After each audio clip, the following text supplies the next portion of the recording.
While the left is already having a meltdown over Donald Trump's success in the Republican primaries, frantically warning that he poses a cataclysmic threat.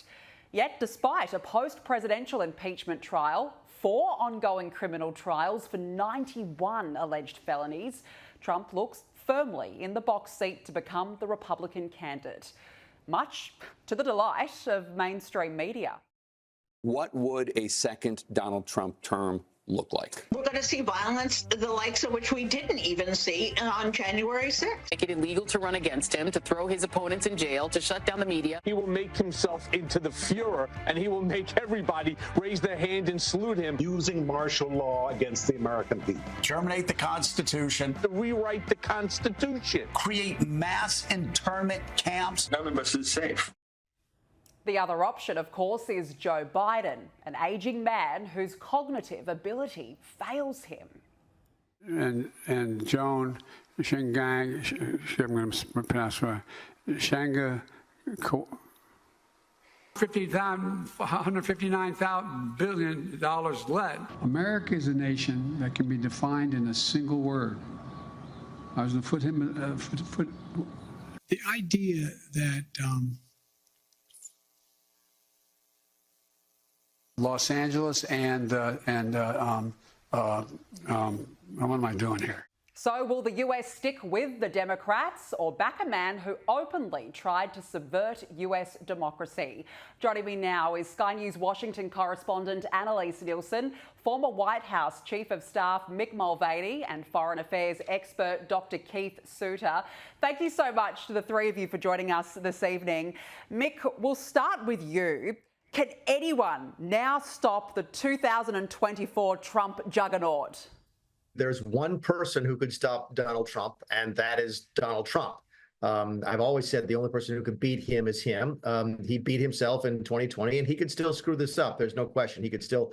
I don't think it's likely he'll lose the Republican nomination, but it's certainly possible that he would lose the 2024 general election to Joe Biden. I can't imagine how that would happen, but Trump has an ability to win at all costs and sometimes lose at all costs. So, yeah, I don't think it's 100% surety he's going to win. Far from it. I think he's probably a 52 to 48 favorite.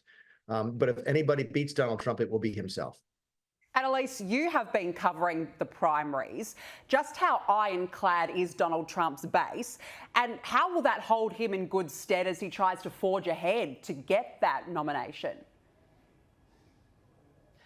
Look, I think what we've really been seeing with those voters coming out to support Donald Trump during these early primaries, during the Iowa caucuses, is that they have been emboldened by all the cases against Donald Trump. This has almost turned into campaign stops for Donald Trump when he appears in court. He was in and out of New York on this defamation damages hearing, and this will likely come up again during key dates during the upcoming year. We're talking about the DC case around the allegations against him of his behaviour around January 6th. That will be in the days before the big Super Tuesday primaries. And so what we're seeing here is that his base still supports him. They still like him. They like what he's done. They want the economy back to the standard it was when he was in charge, and they don't like this idea that people are coming after him in a way that they perceive as being politically motivated.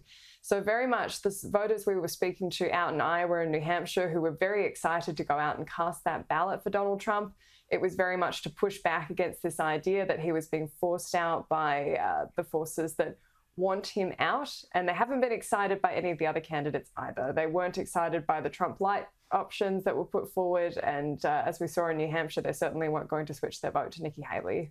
Trump. Yeah? Why Trump? Why not? He's going to do something that people don't want. Who did you vote for today? Oh, Donald Trump. Why Donald? I just think he's great. He made America great when he was president the first time. Yeah, and I guess these are the people that believe that this was a whole witch hunt, and then they're solidifying their support for him. Keith, the court cases, let's talk about this. We've got 91 alleged felonies. That's quite a substantial amount there. How big of an impact will they play now in terms of between running for that nomination and then November? Well, what is interesting is that you've got Super Tuesday coming up in early March, which clashes with the first court date.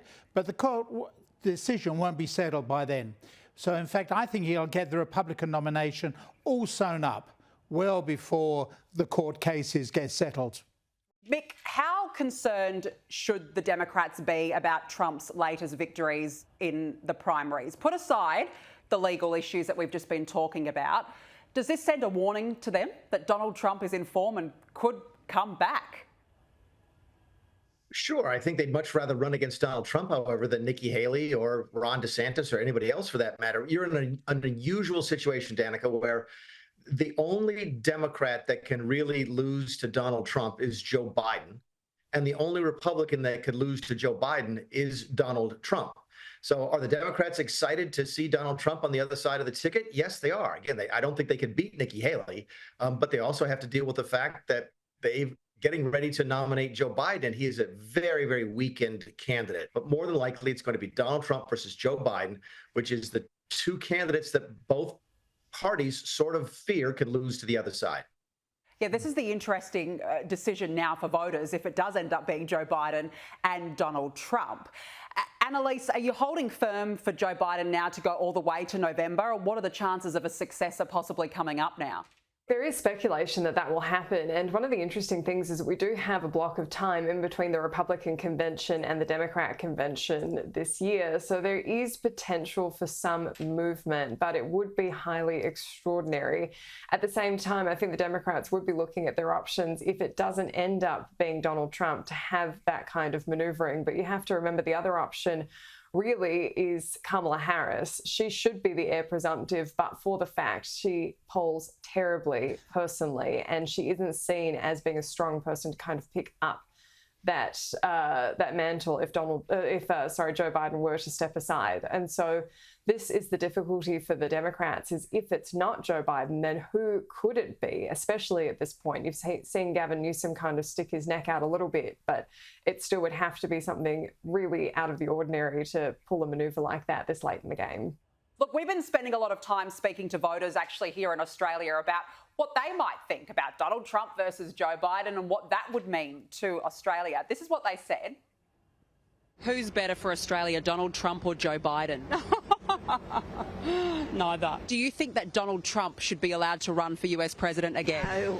No, I don't. I'm just a bit afraid of him. He's just a bit of a madman. It would seem to me that if you're up on 91 charges, that should exclude you from the right to stand for office of such an important place. But it beggars belief. It's like a novel. It's like a terrible fiction that we're all suddenly confronted with that might come real at some stage. He's good for the world. I think he's best for world peace because he can stare down the mad leaders of the world. Do you like Joe Biden? Do you think he's a better alternative? I don't think he's any good either.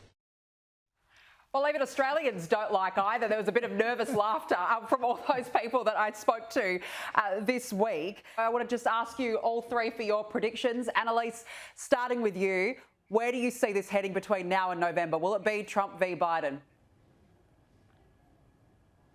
Look, I don't know. I wish I could say more definitively, but I think there is still a lot of race to run. Nikki's still got some gas in the tank. You never know how this stuff's going to shake out. And if anything, we've been told the last few years, everything has been so unprecedented. Why not this year? Why couldn't this year be unprecedented as well?